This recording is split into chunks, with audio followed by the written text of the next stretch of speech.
Google పై రెండు రాష్ట్రాల war. Karnataka వాదన వైపే వైసీపీ. గూగుల్ పెట్టుబడిపై వైసీపీ విషప్రచారం. ఏపీ ఇచ్చిన రాయితీలను తప్పుపడుతున్న కర్ణాటక వాదనే కరెక్ట్ అని సమర్థిస్తున్న వైసీపీ. రాష్ట్ర యువతకు ద్రోహం చేసేలా ప్రతిపక్షం మాటలు. విశాఖపట్నానికి గూగుల్ డేటా సెంటర్ రావడంపై నేషనల్ మీడియాలో పెద్ద డిబేట్ జరుగుతోంది. ఇక్కడ చర్చ విశాఖకు గూగుల్ వచ్చినందుకు కాదు, బెంగళూరు ఎందుకు దక్కించుకోలేకపోయింది అని. బెంగళూరులో రోడ్ల పరిస్థితి, ఇతర మౌలిక సదుపాయాలు దారుణం అన్న విషయం అందరికీ తెలుసు. అందుకే కొత్త పెట్టుబడులేవి అక్కడికి వెళ్లడం లేదు. అయితే కర్ణాటక ప్రభుత్వం చెబుతున్నదేంటంటే గూగుల్ కి ఏపీ ప్రభుత్వం ఇచ్చినన్ని రాయితీలు మరే రాష్ట్రం ఇవ్వదు అని.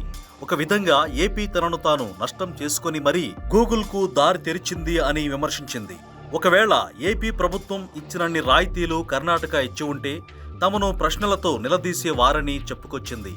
ఈ వర్షన్నే వైసీపీ కూడా వినిపిస్తోంది. ఒక విధంగా వైసీపీ మీడియా కర్ణాటక వర్షన్నే హైలైట్ చేస్తోంది.